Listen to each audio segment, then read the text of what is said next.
1854 September 18ರಂದು ಕೇರಳದ ತಿರುವನಂತಪುರದ ಚೆಂಬಳತಿ ಎಂಬ ಹಳ್ಳಿಯ ಸಣ್ಣ ಗುಡಿಸಲೊಂದರಲ್ಲಿ ಕೇರಳದ ತೀಯಾ ಸಮಾಜದ ಮದನಾಸನ್ ಹಾಗೂ ಕುಟ್ಟಿ ಅಮ್ಮಾಳ್ ಎಂಬ ದಂಪತಿಗಳಿಗೆ ಜನಿಸಿದವರೇ ಮೌನಕ್ರಾಂತಿಯ ಹರಿಕಾರ, ಸಮಾನತೆಯ ಸಾಕಾರ ಮೂರ್ತಿ ಬ್ರಹ್ಮಶ್ರೀ ನಾರಾಯಣ ಗುರುಗಳು.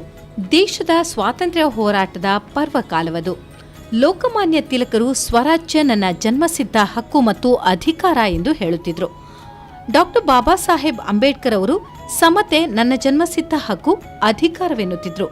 ಪೂಜ್ಯ ನಾರಾಯಣ್ ಗುರು ಅವರು ಇವುಗಳೆಲ್ಲವನ್ನ ಮೀರಿ ಒಂದೇ ಜಾತಿ, ಒಂದೇ ಮತ, ಒಬ್ಬನೇ ದೇವರು, ಜಾತಿಯ ಬಗ್ಗೆ ಕೇಳಬೇಡ, ಹೇಳಬೇಡ, ಚಿಂತಿಸಬೇಡ, ಧರ್ಮ ಯಾವುದೇ ಇರಲಿ, ಮನುಷ್ಯ ಒಳ್ಳೆಯವನಾಗಿರಬೇಕು ಎಂಬ ಸಾಮಾಜಿಕ ಸುಧಾರಣೆಯ ಕ್ರಾಂತಿ ಕಹಳೆಯನ್ನ ಮೊಳಗಿಸಿದರು.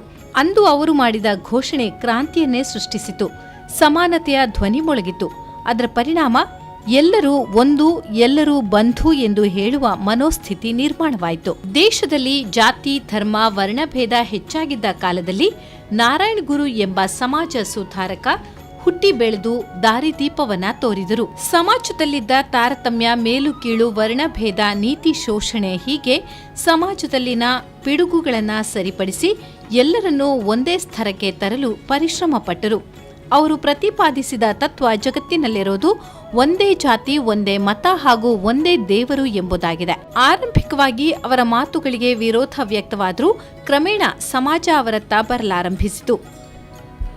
ಅವರ ಮಾತುಗಳನ್ನು ಪಾಲಿಸಲು ಜನತೆ ಮುಂದಾದರು. ಅವರ ಶಿಷ್ಯವರ್ಗವೇ ಬೆಳೆಯಿತು.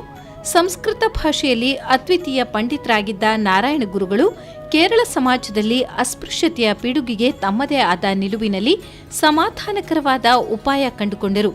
ದೇವಸ್ಥಾನದೊಳಗೆ ಪ್ರವೇಶವಿಲ್ಲದಿದ್ರೆ ನೀವೇ ದೇವಸ್ಥಾನ ಕಟ್ಟಿ ನೀವೇ ಪೂಜೆ ಮಾಡಿ ಎಂದು ಕರೆ ಕೊಟ್ಟರು. ದೇವಸ್ಥಾನದ ಹೊಸ್ತಿಲಲ್ಲಿ ನಿಂತು ಜಾತಿ ಪದ್ಧತಿಯ ನಿರ್ಮೂಲನಕ್ಕೆ ಕರೆಕೊಟ್ಟ ಧೀಮಂತ ದಾರ್ಶನಿಕರೇ ನಾರಾಯಣ ಗುರುಗಳು.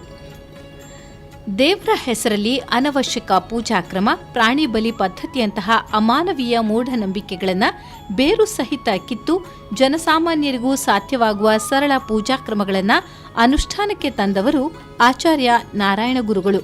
ನಾರಾಯಣ ಗುರು ಚಳುವಳಿ 5 ಹಂತಗಳಲ್ಲಿ ನಡೆಯಿತು.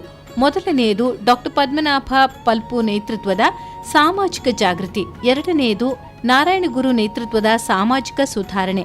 ಮೂರನೆಯದು ಕುಮಾರ ಆಶಾನ್ ನೇತೃತ್ವದ ಸರ್ಕಾರಿ ಶಾಲೆಗಳಲ್ಲಿ ಪ್ರವೇಶಕ್ಕಾಗಿ ಹೋರಾಟ.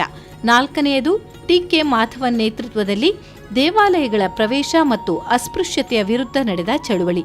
ಹಾಗೂ ಕೊನೆಯದು ಸಿ ಕೇಶವನ್ ನೇತೃತ್ವದಲ್ಲಿ ರಾಜಕೀಯ ಪ್ರಾತಿನಿಧ್ಯಕ್ಕಾಗಿ ನಡೆದ ಹೋರಾಟ. ಬ್ರಹ್ಮಶ್ರೀ ನಾರಾಯಣ ಗುರುಗಳು ಹೊಸ ಅನನ್ಯ ಆಲೋಚನಾ ಕ್ರಮವನ್ನ ಹುಟ್ಟುಹಾಕಿದವರು. ಕೇರಳದಾದ್ಯಂತವೂ ಸುಮಾರು 60ಕ್ಕೂ ಹೆಚ್ಚು ದೇವಾಲಯಗಳನ್ನು ಸ್ಥಾಪಿಸಿದವರು.